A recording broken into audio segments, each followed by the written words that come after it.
Hey, Brett here from Mortal Ring Wars. We've got a special episode today.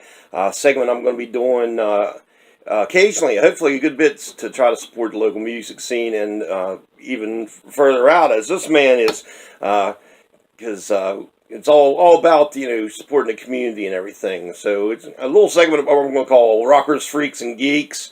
Because we're going to mix up music talk along with some pop culture talk and everything. And my special guest today is Iron Man vocalist Mr. Dee Calhoun, better known as Screaming Dee.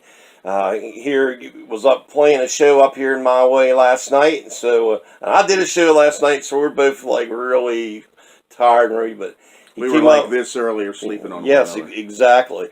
And so we were just discussing a little bit of trying to think of the last time we seen each other, and it was at a benefit we both played there a few years, 4 years back, I think. So he figured out to be so, but yeah, man. So we're going to talk to him about all kinds of different stuff, and the first thing I want to, because it's the first time I've seen you in person since it went down, is I wanted to. In person, give you my condolences for the loss of Albert Morris.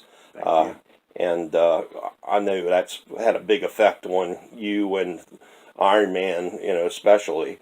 But I want to try to talk about what's your most fondest memory of him that, without trying to get you, upset or anything. What's your fondest memory of him that you could share with everybody? There are many that probably wouldn't be appropriate here. Not that Al was an inappropriate kind of person. Al was very much a gentleman. He's a class act. He had a singular wit, but when we were writing South of the Earth, and he was pulling riffs out, Al had admittedly, when Al wrote riffs, he would stand in front of a full-length mirror and play and write his riffs.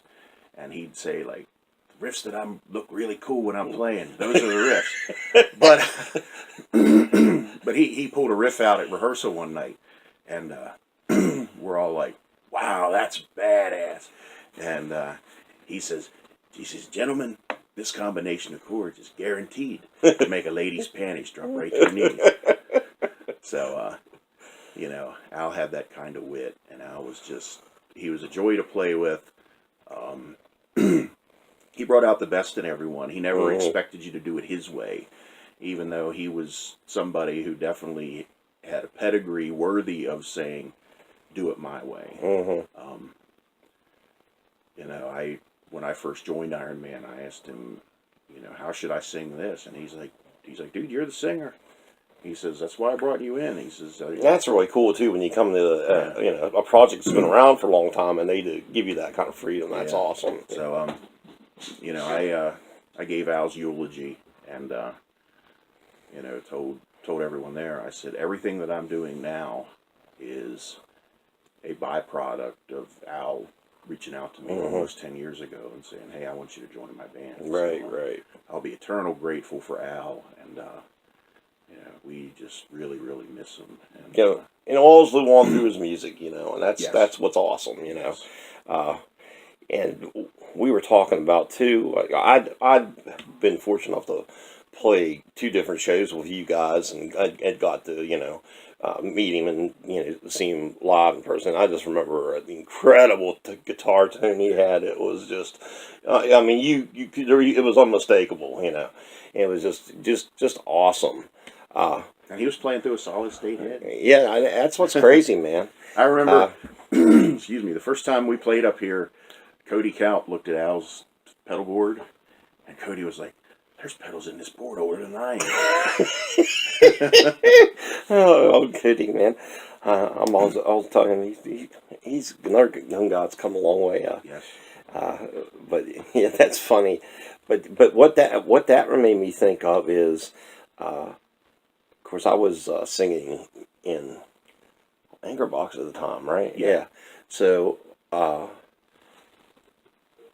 just thought that would be a good segue, because what some people may or might not know is we both sang for the same band at different times. I was singing in a band called Heavy Set, and I got some health problems. I went to the doctor. Blood pressure was just Ruth, he said, you got to stop doing everything for a while or you're going to die. So, and I felt, and I'm sure I've told you this, I felt very, very,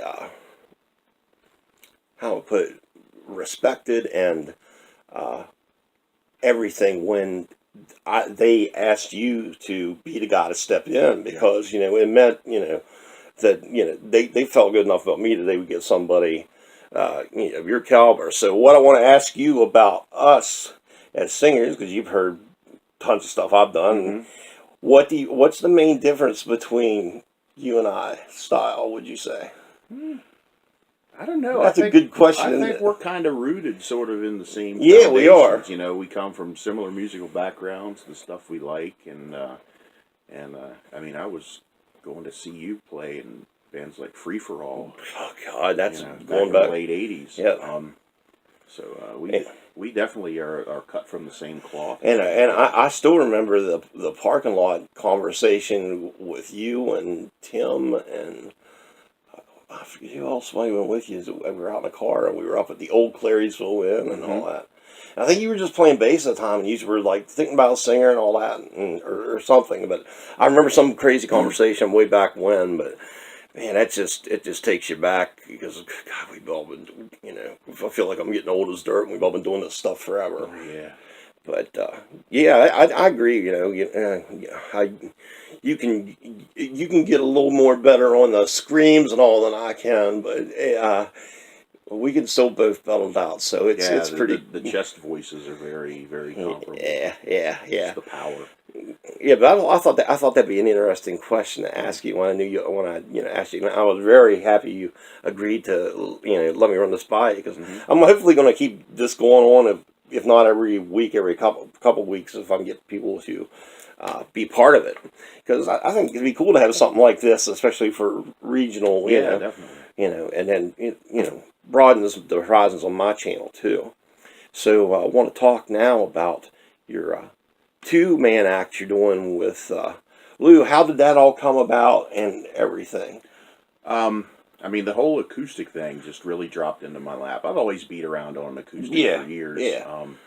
And we'd go out from time to time and do like a backyard parties and stuff, do like little cover sets. The last one of those I had done was for Gentile's brother for his memorial show. Oh, really? It was in early 2013. That's been a while, yeah. Yeah, I was at the Shrine Club. Well, rest in peace, Gentile, if you're watching. God bless you guys. And, about 3 years ago, I lost a friend to liver cancer.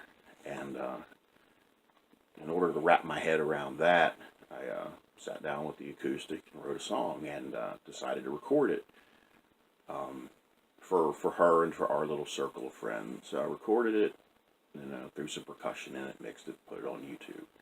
And bang, people, they were like, wow, I didn't know you did this sort of thing. So a couple weeks later, I had written a song for my son and me, and decided to record that. Like, I recorded a song about tragedy. Let's record something kind of light and fun. So we recorded Little Hoon Daddy Hoon.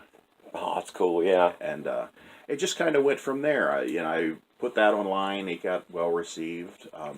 At that time, Iron Man was pretty much in stasis because Al's health started to deteriorate. So I had some ideas laying around that I just kind of fleshed out and started rolling with it. I got contacted by a guy who does a doom metal website. He says, what are you going to do with all these songs? And at that point, I was thinking about, I'll just package it myself. Right, yeah. And book some shows here and there. Well, he shared it with folks at Argonaut Records in Italy, and they reached out to me and they said, we'd like to sign you. Yeah, that's awesome. I was really pleased and tickled when I heard that, So I sound like my mom there, tickled. Yeah, that was one of my parents. But I reached out to Al and the guys.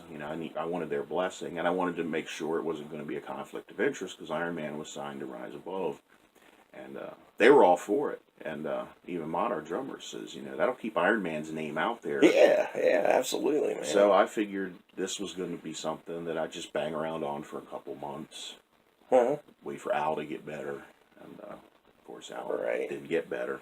So it just kind of grew legs and ran. Uh-huh. And I had intended to be just completely solo with it.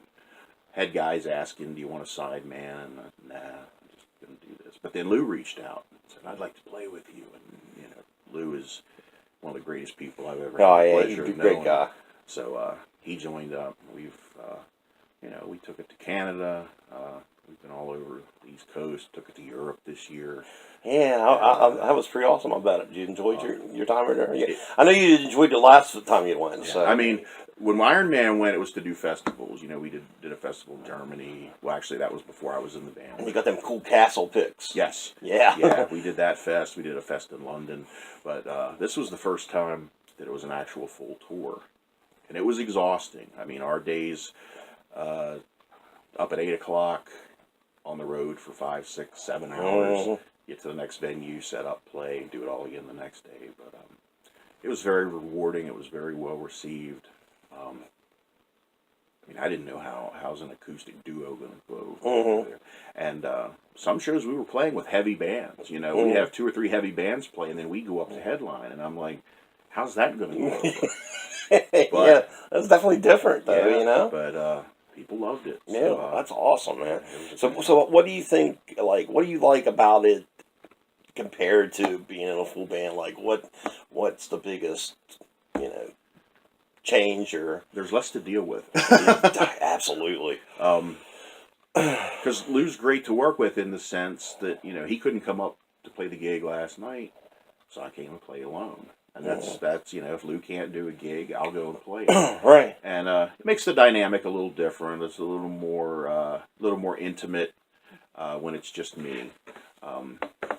But I think it goes over well each way. So some guys would have a problem with that. Oh man, I can't come do the show. Yeah, right.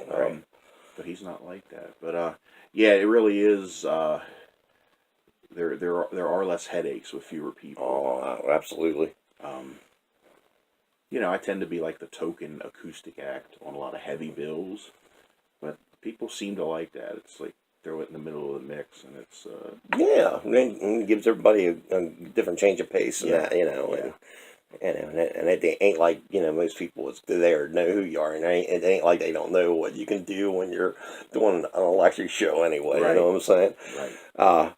So another thing I wanted to ask you about, I know you're working on a new book, and you had another book. You want to talk a little bit about them, so people might not know will know. Sure. Well, Was working overnights a few years ago, and was bored to tears, and I had written before, right. Yeah. I throw He did poetry and stuff too. Yeah, poetry. I'd write short stories here and there. But in my boredom at work, did a search and found a Reddit forum for short horror stories. Started reading. I'm like, I can do this. It was a 500 word or less section. I never tried to write in that small of a capacity. So I churned out a story, registered, wrote a story and uploaded it. And response was real well. So that's how I'd spend my nights, writing stories. And reached the point, kind of like with the first solo album. Although the book was prior to that, but sort of the same mentality.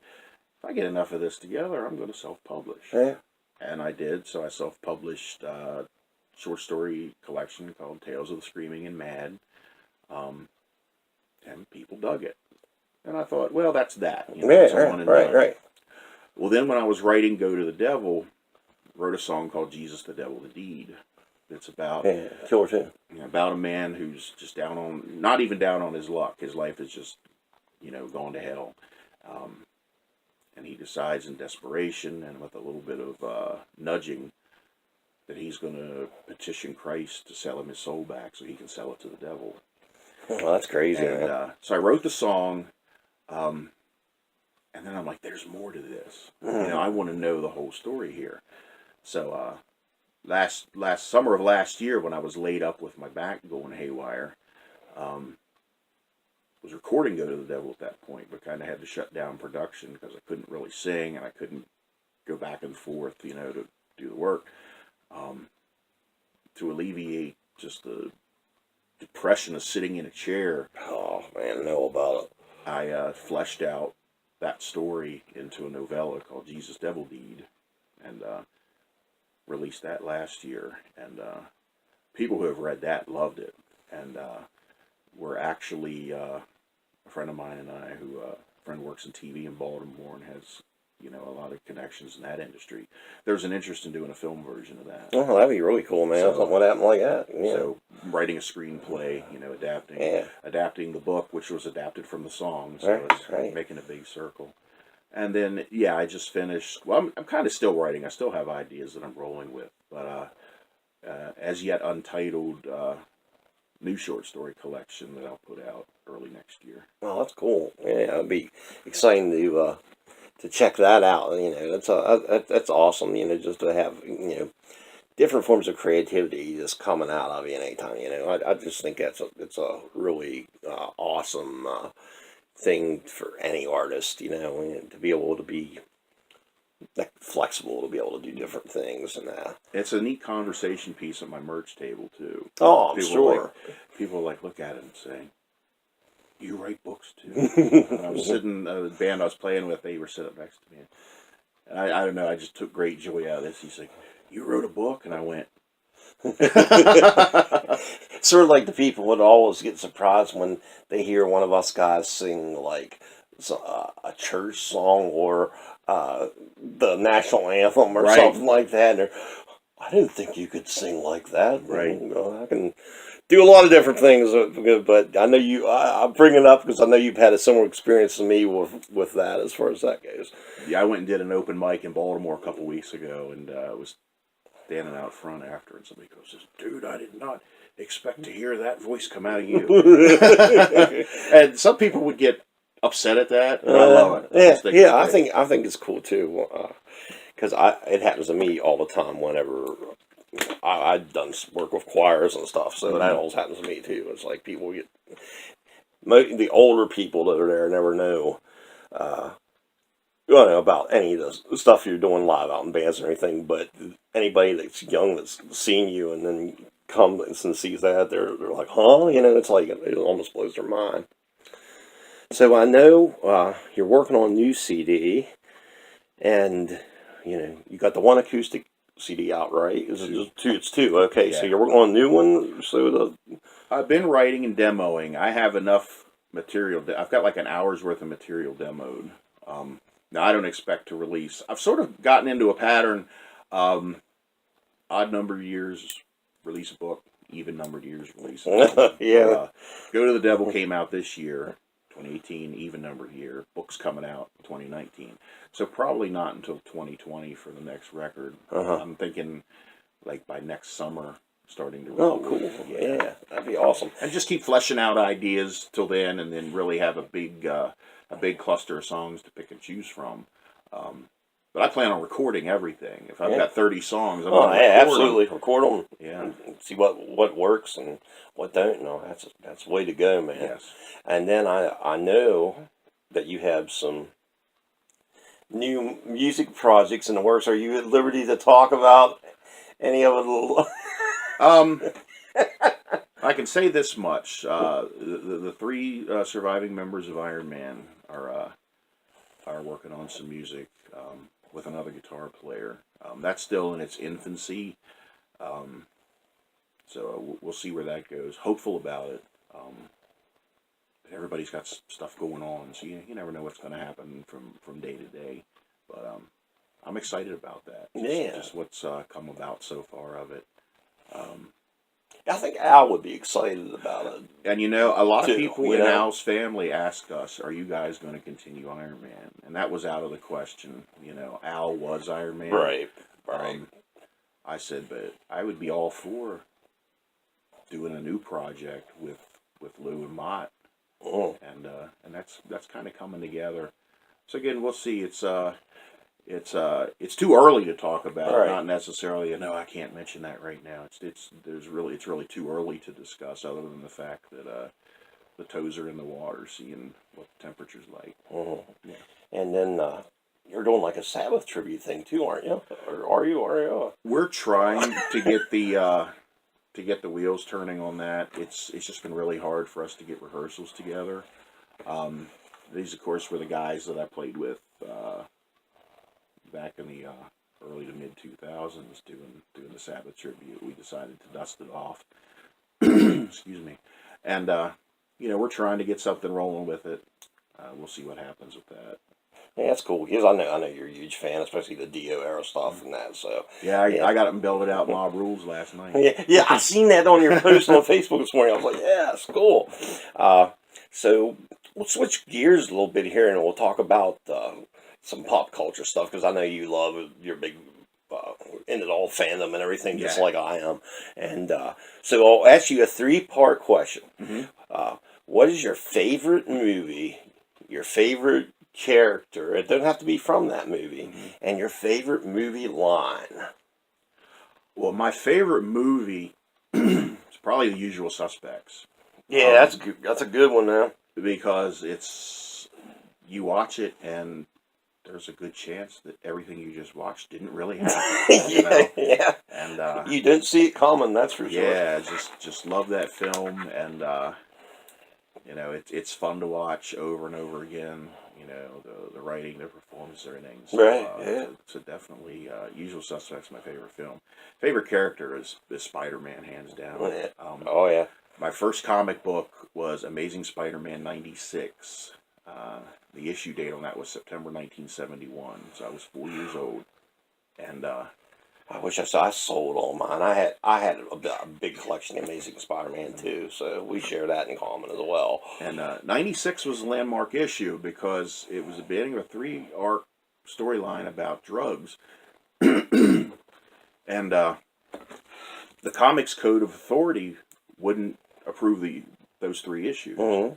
Because they dealt with drug use. And Stan was like, fine then, we'll put these issues out without the code. Because you look at all his comics, there's right, a little white stamp. Little stamp, yep. And Stan's like, no, we'll just put them out there. So they were in hindsight, landmark issues. So I've been into Spider-Man since I was a little kid. Yeah, he's always been my favorite too. Another thing we got going. How do you think about how Tom's done with the role? I think it's great. I think he's so far, the Spider-Man that I read growing up, he's the best embodiment of Peter Parker. Yeah. Still wrapping my head around the tech, but I understand that's sort of the foundation of the Marvel Cinematic Universe. Yeah. It's about tech, so bringing it all together. Yeah. So in that, I tell people who really hate the tech, I said, well, this isn't the comic book Spider-Man. This is the Marvel Cinematic Universe Spider-Man. Yep. And given the film rights and everything, we're lucky to have him there. So yeah, exactly. So no, and hopefully for some of the major deals they've had in the works with Disney and Sony and everything, that all of them, we'll get to see more of all that stuff. So be interesting to see. But love the character in Civil War. Brief time. Mm-hmm. The character was in there. Loved Homecoming. Mm-hmm. And Infinity War. I'm really excited about finally getting to see Mysterio. Yeah, because he was my favorite villain. Mm-hmm. So I'm really excited about getting to see that in a new movie. So that should be cool. So, and your favorite movie line from anything ever? Favorite movie line. The one that's popping into my head now, and it could be because of the season, is Loomis telling Sheriff Brackett, I watched him for 15 years, sitting in a room, staring at a wall, not seeing the wall, looking past the wall, looking forward to this night, inhumanly patient, waiting for some silent, secret alarm to trigger him off. Death has come to your little town, Sheriff. Now you can either ignore it or help me to stop it. And I don't think I got all of it. Man, but he was the best. I mean, the way he would freak out when they come. My favorite scenes always when they, is it only 1 or 2, but they roll up on the lunatic asylum, and all they're outside, and he's like, what are these people doing out here? He's all freaking out. He just nailed that part, man. He made those movies that are the whole movies. I think, everybody would argue because Jamie Lee was awesome, but he was unreal. And I love the line at the end, when she asks him, was it the boogeyman? And he says, as a matter of fact, it was. Matter of fact, it was. And then I'm getting cold chills thinking about it when he looks down and the yard's empty. Yep. Um, Have you seen the new one? I haven't seen the new I haven't one yet. either, and I'm anxious to check it out. I've heard mixed things, but Yeah. everybody's the same thing as Jamie Lee's good. So Have you seen Venom yet? no, I still haven't seen it. I loved it. I mean, the critics trash it. I've never let a critic deter me from seeing a Yeah, that's film. what I am too. I've had critics steer me into, maybe I will see that. Yeah, I that too. It was just fun. I mean, it was cheesy in parts to really, like, come on. But some films revel in that, and I think this was one of them. So it was just, Yeah, movies. I don't think movies have to be cerebral. You don't need to walk out feeling you've been, enlightened. Right. If they entertain, they've exactly. they're worth the 14 there bucks. doesn't have to be a deep message in everything. Right. Now I like films like that. Yeah, but, so do I. Then I went and saw San Andreas in the theater because that day I'm like, I'm in the mood for this. And when you're in the mood for it, it's a perfect movie. Yeah, right. Oh, well, that makes me think of another question. Worst movie you ever seen? I know mine. Wired. Wired. Well, I vaguely remember. John Belushi biopic. Oh. Michael Chiklis. Did they rape? I've never seen it. Did they rape him over the coals? It was done in very bad taste. Like the opening scene of the movie is him being wheeled into the morgue. And then, if I remember correctly, his corpse sits up and walks through his life, and looks back at his life. And that's messed up. I remember Dan Aykroyd just being furious and tried everything he could to get that movie shelved. Mm-hmm. And, me being a Belushi fan, I couldn't wait for it. And I'm sitting in there watching that, and I just walked out just disgusted at how bad it was. There's only been a couple movies I've ever walked out of, and one of them was only because I had my son with me. We tried to take him to see a kid movie when he was real little and he just wasn't ready yet. But the one I remember walking out from is Chariots of Fire. Now, I've never seen that. Everybody just went on about it, so I did just like you were talking about. I was like, oh, maybe I went, and I just thought it was horrible. I couldn't understand them. I found that a lot of the Oscar-winning films in the 80s, I just can't get are horrible. Yeah, I know. And I'm a film nut. Like, yeah, I know. My That's movie what I'm saying, collection man. goes all the way back to the silent era. Mm-hmm. Love Hitchcock and Bogart, and just any kind of different thing you can imagine. But it seemed to me like the Oscar winners in the 80s, minus stuff like Platoon and things like that. Just were kind of long-winded, kind of art films that outgrew their waistlines. Right. But no, I've never actually seen that one. Yeah, that was. I remember I was like a half hour in. I was like, man, I'm not wasting my time. It's God love. So I'll bring you to a very cliche question that people get asked all the time. What music by somebody else are you listening to right now? The new High on Fire just came out, which is just blowing everyone away. Everybody that I see online who has this record just loves it. Still playing the most recent Obsessed album. It's still getting a lot of airplay. I've become a podcast junkie in the last year or so. I listen to a lot of podcasts when I'm out driving. So a lot of my music listening is actually at home through the headphones. Mm-hmm. A lot of it's arguably the best way to listen to music. Surfing YouTube and stuff like that. And what I'll do is stumble onto things like a month or so ago, I went on a huge Cyndi Lauper kick on a Saturday, where I just went back and revisited all that and was reminded, wow, what a talent she was. She was quirky and weird for the time, but just what a voice. Yeah, I worked with a co-worker that got to see her when she was playing with Cher, on that big tour Cher did a few, several years back, probably about now, but she just went on about how great she was live. I've never had the chance to see her live, and I'd really like to. And a lot of times it blows people's minds when they see us big metal guys, and to think, oh, they like something else besides, 2 years ago when I finally got to go see Tom Jones. My mom loved Tom Jones. Tom Jones since I was a little kid. Would dance in front of the TV when his show was on. So finally got a chance to see him in September 2016. And I had at least 4 or 5 people come up to me and say, you realize Tom Jones is here tonight? And I say, I certainly hope so. But it was kind of neat at this point in my life to be the youngest person at a show. Yeah, And yeah. it was great. And that goes on the whole stupid too. I remember when I went to see Michael Crawford years back, and I still had long hair and everything then. And I was probably the goofiest looking guy in the whole arena, and and people look like, oh, what's he doing here? Does he think Motley Crue's playing or something? Right. But yeah, well, the people whose circles I run in who play and prefer heavy music probably have the most diverse musical taste of people I've ever known. I've found that over and over again too, man. So another question: actually, the old 5 albums on a desert island. What would it be? Mob Rules. People say, "What's your favorite Sabbath album?" And I say, "Well, Mob Rules is probably my favorite album of all time." So, Mob Rules. It's my favorite Dio era album, by the way, too. Master Reality. Stained Class. Oh yeah. Rainbow Rising. Oh, yeah, not a great one. Just to have, it's just so much stuff on that you wouldn't want to part with. No. The fourth one. I know that's a very hard question. There's so much good stuff. And you ask me tomorrow, it might be. I mean, right? It definitely can change. Yeah.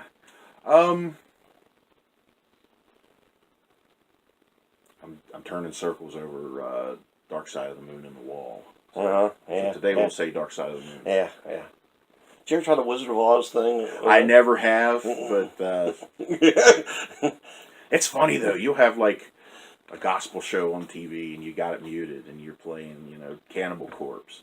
And you'll look at this, it'll look like the mouth is lining up. Yeah, it always happens if you're doing that. It's always hilarious. My boy, one of his favorite things to do is he'll take 2 different videos on YouTube and he'll turn the one down and put the volume up on the other, and he'll play them over and like give it its own soundtrack and stuff. He does that all the time because he want to get into movie making and all that. So he's like, pull up.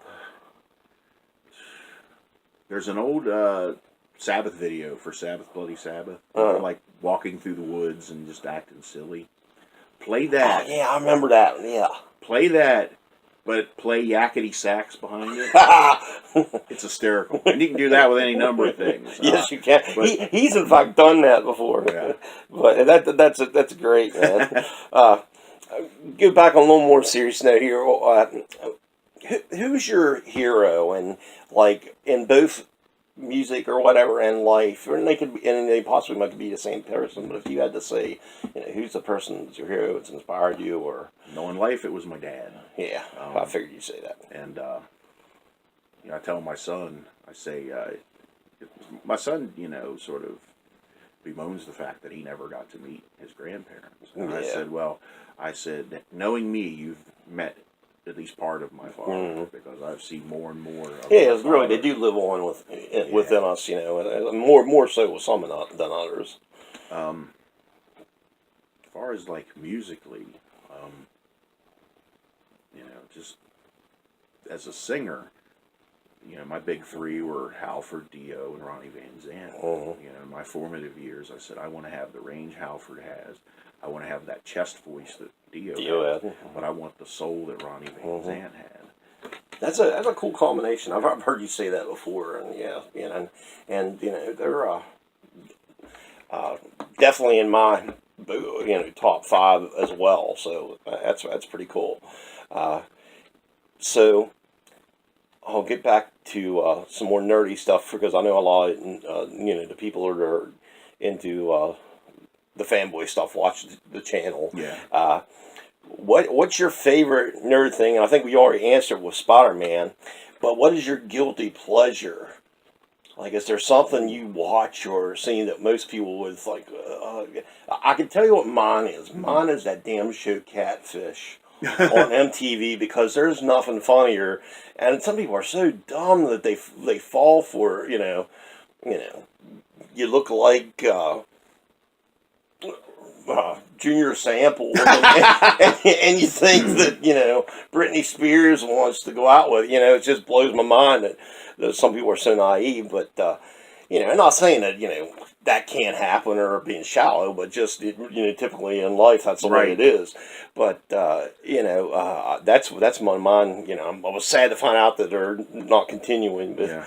that's my guilty pleasure show that I watch. Do you have one of those? Well, I was drawing a blank at that, or just trying to think of something. But in your description of that, it kind of hee-haw.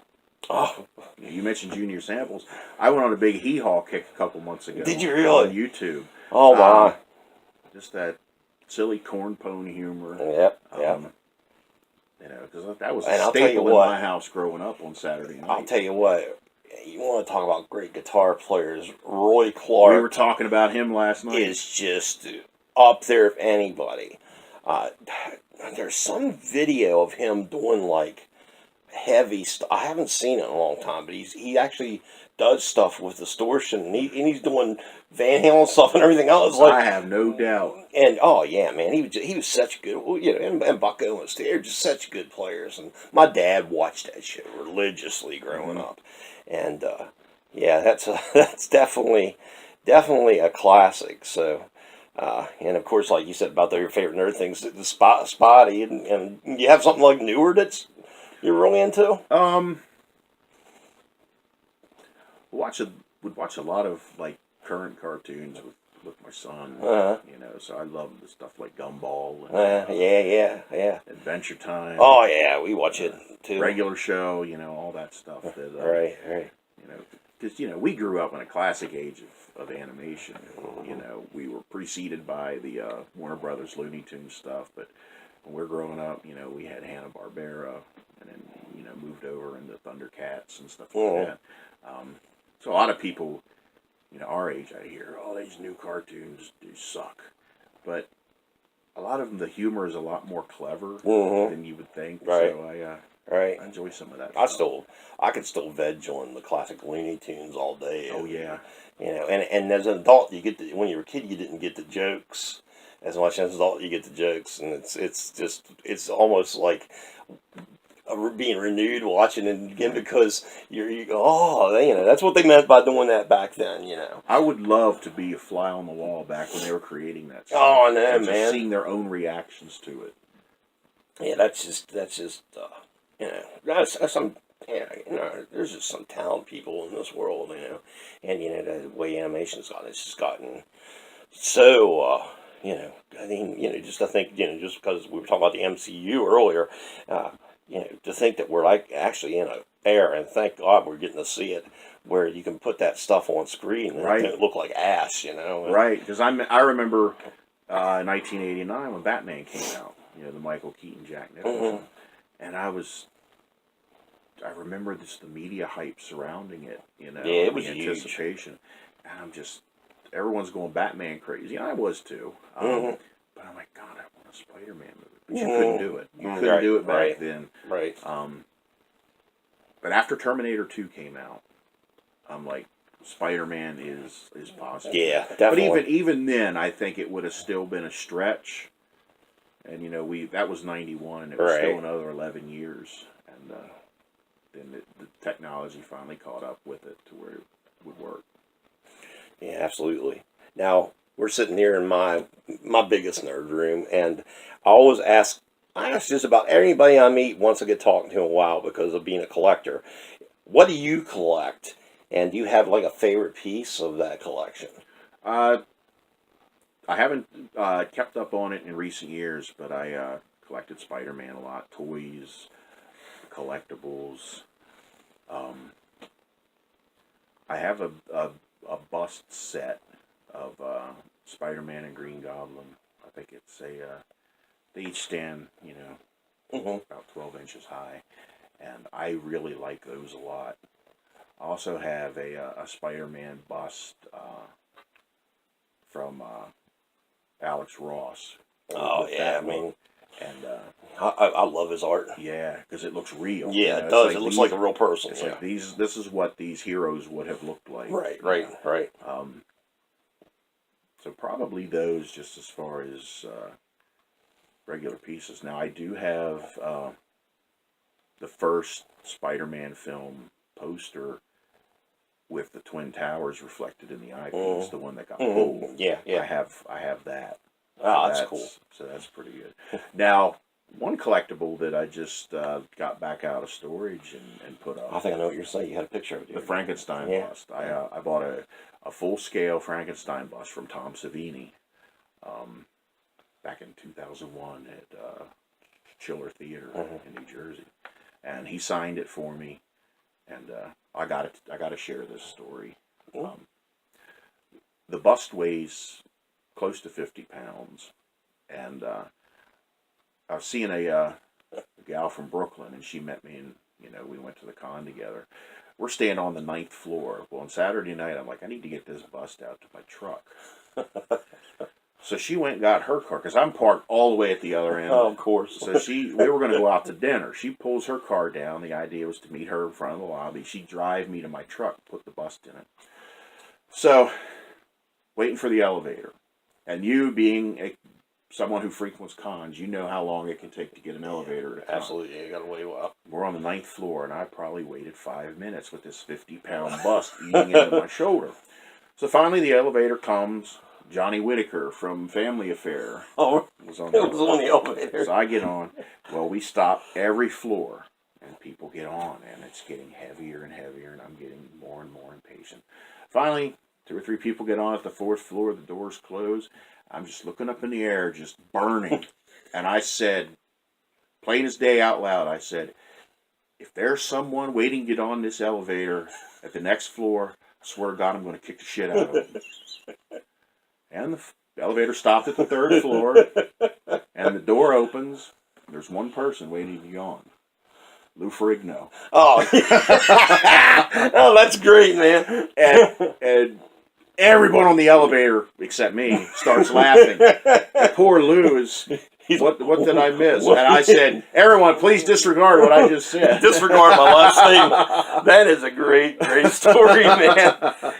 He's a great guy. I got to meet him at Steel City. He's a really nice guy. And I got to meet Savini, too, and I was like, oh, God, his work is just some of my favorite. Because I'm a huge zombie freak. I have been ever since I've seen the original Dawn of the Dead at the Midnight Movies, the Country Club Mall. Yeah, that's where I saw it. And I was like, and it blew me away because I'd never seen any of the zombie flicks before then. I got a good Savini story. And I used to hang out at his table so much at cons that he would call me by name. Cat crossing. Oh. Now, I always called him Mr. Savini. That's just how I am. Yeah, right. I was talking to Tony Martin on Facebook the other day, from Savage. Yeah. And I called him Mr. Martin. That's just my way. That's why I'm usually the same way, too. Well, I'm standing there talking with Savini. He's not here, so I'm Mr. And somebody came up and asked about the Dawn of the Dead scene, or the Day of the Dead scene, where they tear roads apart, and apparently the innards had spoiled. And I said to him, I said, how taxing does it get to answer the same questions over and over? He says it can be a little monotonous, but these are people I've never met before, so you roll with it. Well, there was a story the next night. That night, a bunch of us are sitting around, and Crispin Glover came up. And we started talking about the time he got thrown off at Late Night with David Letterman. Oh, yeah. So as soon as the celebrity room opened Sunday morning, I beat feet to Tom Savini's table. I said, Mr. Savini, I have a question for you that I guarantee you've never been asked before. And I mean, his face lit up. He said, what do you got? And I said, was Crispin Glover as much of a maniac before he was famous? Because Crispin Glover was in Friday 13th Final Chapter, and Savini did the makeup. And he said, what prompted that? So I told him about the night before. And he said he wasn't, but you could see it under the surface. Oh, yeah. And he says, and you're right. I've never been asked that before. And he gave me a T-shirt. I can't beat that, man. Yeah. I run into him. He's usually at Steel City all the time. I've run into him there several times. And I got like magazine he put out here. I think it's upstairs that he signed, and it has like the picture of the dude. I can't think of his name right now. I'm thinking Roger. Was Roger the one that came back from the dead and sat up in bed? And he got bitten while they were doing the trucks. Yeah, because he was acting like an idiot. Most people get bitten, or acting like idiots. But yeah, and, you know, he's a cool guy, man, and just love his work. So just keeping on the superhero aspect, talking about if you could have any superhero power, what would you want to have? Invisibility would be nice. or given where I live and drive back and forth to work, the ability to fly would be nice. Yeah. Oh, yeah. The wife and I will say teleporting because it'd be so nice, especially if you're dead ass tired and you got like a couple hour drive from somewhere. Right. Be home, but unfortunately, I don't know if we'll ever get to see that technology. But yeah, that would be really cool. But yeah, invisibility would bring some interesting aspects. Of course, you don't want to get Kevin Bacon. Right.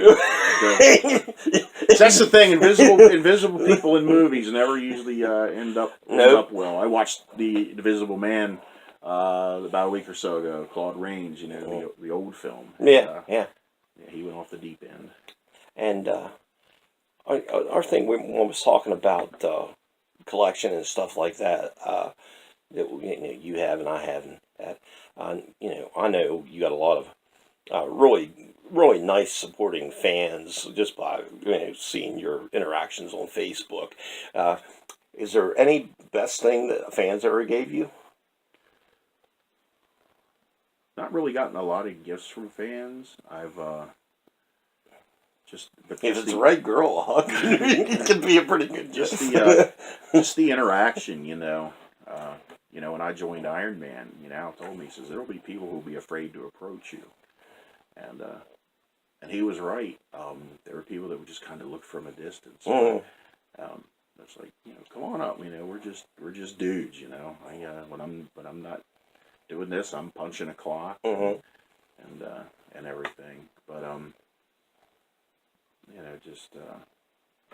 And I think it can be argued that one of the best gifts you can get from a fan is not even something that they give you. Is if you're playing and you're doing one of your songs and you see them singing. Well, yeah, the song and I experienced that in Europe, and it's like it was just it's almost surreal thinking, here's a song that I not only wrote in my bed, I do at home, and here I am, in Slovenia, and there's people singing along, and it blows your mind. Yeah, it's the power of music. I can remember the first time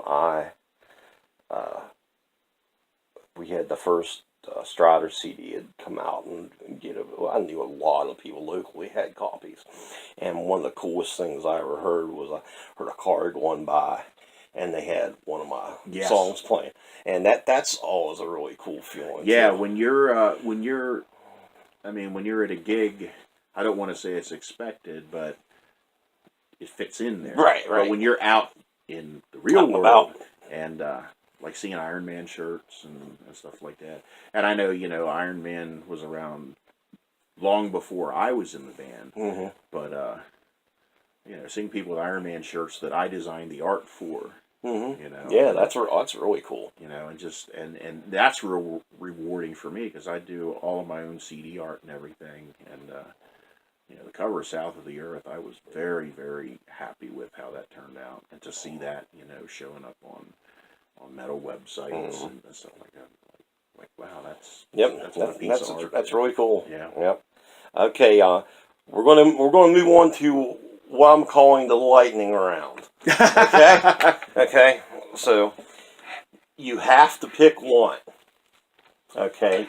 Okay. And if you want to elaborate a little bit, you can. All that. But I'm going to give you a choice between two different things, and you got to pick. Got to pick your choice. Okay. So we'll start out with some familiar stuff, and it goes a little back and forth here. But okay, Maiden or Priest? Priest. By a very slim margin. I knew that, yeah. but that's there's always a war. That war's gone on for 35 forever. years. Yes, it has. That's in no way to disrespect Iron Maiden. No whatsoever. Well, their first lot. Well, you were on the bus. It was Yes. the first big concert I ever saw. Yes. It blew me away, man. I mean, to have that as your first concert, seen live after death. Yeah. You know, It's all downhill from here. yeah, I mean, really, and literally it was for like years. Yeah. Saddle Through Zeppelin. Sabbath. Yeah, That's Sabbath's my favorite band ever. Even my guitar player Junior was here. He's the biggest Zeppelin freak I know. And But you know, Zeppelin is one of the bands that if people who would choose Zeppelin, it's like you can't really argue it. You know, they're both so influential, so iconic in that. Yeah. And, okay, this is one of my only personal questions because I'm a big Van Halen freak. Roth or Hagar? Roth. Yeah, they were just more fun in that era. Right. Yeah. And people. I mean, I know Sammy's a better vocalist, but it wasn't about that. Right. You know. They kind of became a pop band. I mean, in the early '80s, David Lee Roth was the man. We saw Roth on Eat 'Em and Smile with Steve Vai and Billy Sheehan in the band. And that was arguably the most serious he ever took music because he didn't screw up the words. Yeah, at all that that show stuff. was just, that show was awesome. Oh, great show. I didn't get to see the first round. I got to see him on the Skyscraper tour when they lost Sheehan. Yeah. And I actually went to that concert twice. And our car broke down. That's another story. But, okay. Star Wars or Star Trek? Star Wars, but I'm telling you, that scale... I'm the same way. I'm a little classic Trek junkie. Yeah. But the same with me. Okay, here's a little more interesting one. Lord of the Rings or Harry Potter?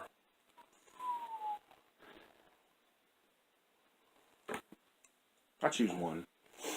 You said I had to pick one. You choose one, yeah.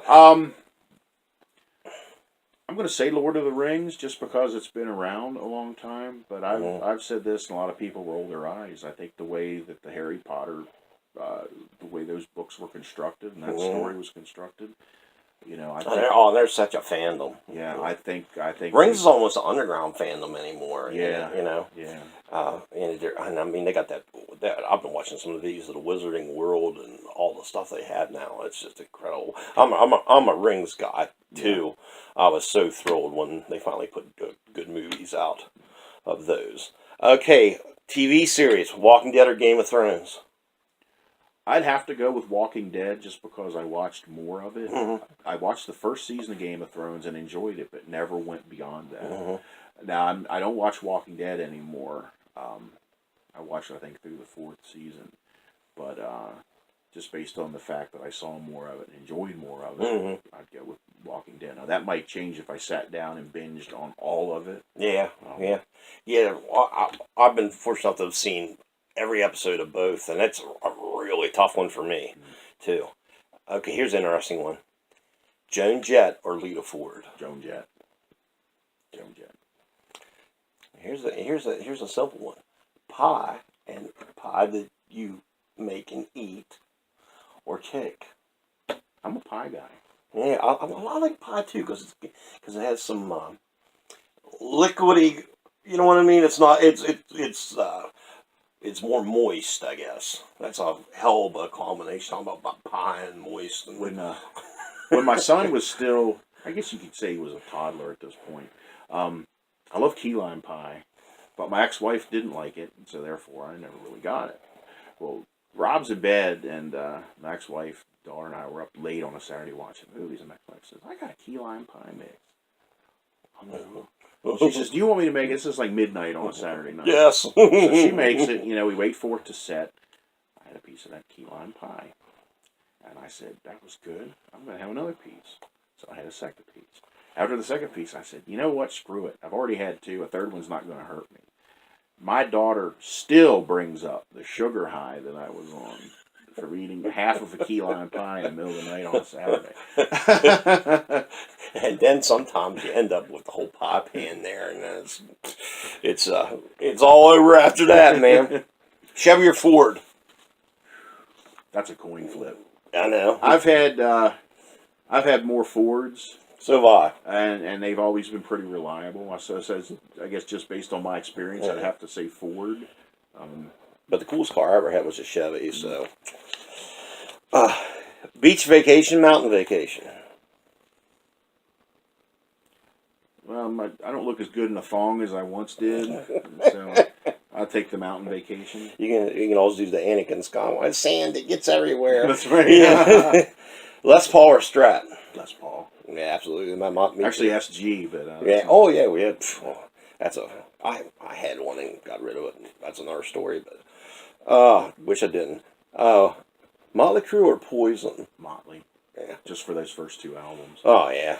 I always say, Too Fast for Love was ahead of its time. Yeah. Because it had that nice punk vibe to it, and just, anger in it. Metallica or Slayer? I'd have to go with Slayer just because they're still, these days the old school fans aren't happy with anything new that comes. Right. Everybody, has sold out. Depending on who you ask, I'd go with Slayer. In light of the season, a few movie horror. Jason or Michael Myers? Michael Myers. Yeah, I like him better. Some of the Jason movies are pretty cheesy. Of course, some of the Michael ones are too, I guess. But Freddy or Pinhead? Ooh, I got to go with Pinhead just because when I was doing the Sabbath tribute, Doug Bradley was a big fan of ours, and my ex-wife and I had dinner with him at one of the cons. And, oh, that's cool. And he was a big supporter of the Sabbath tribute. So. That's awesome. I didn't know he was a big metalhead. Yeah. Oh, yeah. That's neat. Chucky or Annabelle? I'll go with Chucky just because it's fun. Oh, the remarks. We watched I forget what the one was. It was one of the later ones, and just some of the stuff he says is just he just cracks me up. He nailed that character. Mm-hmm. Sleep in or up early? On the surface, I would say sleep in, but I never do. Mm. I hate, on the weekends to sleep my day away. Yeah, I know. I mean, I'll stay up late and I'll still get up. I mean, I'm not getting up like it's a work day. Right. But, I'll still be up at, 8:30. I want Right, to be able to be, even if I'm not doing anything, I don't want to waste my day sleeping. Yeah, I get the same way, but sometimes Yeah. you're just like done, got it. Yeah. Coke or Pepsi? I don't do a whole lot of soda. Yeah, so I don't these days either. Usually it'll come down to what the restaurant offers or what our soda machine at work said I want a soda. Right, what they have. Actually has, yeah. Yeah, I'm saying I'm not picky. I'll have Sam's Choice if I have to. I like RC Cola. Yeah. Whatever happened to Tab? You remember Tab Yeah. when we were little? And I don't wonder whatever happened. It just vanished. Let me have a tab. Well, I can't give you a tab unless you order something. Thanksgiving or Christmas? Christmas. Yeah. Actually, never made a big deal about Thanksgiving. I mean, we always had a nice Thanksgiving dinner growing up, but it was rarely a whole family gathering. But Christmas, just because everybody was together. Right. Marvel or DC? Marvel. Yeah, Grew up with Marvel. I'm a Marvel guy too.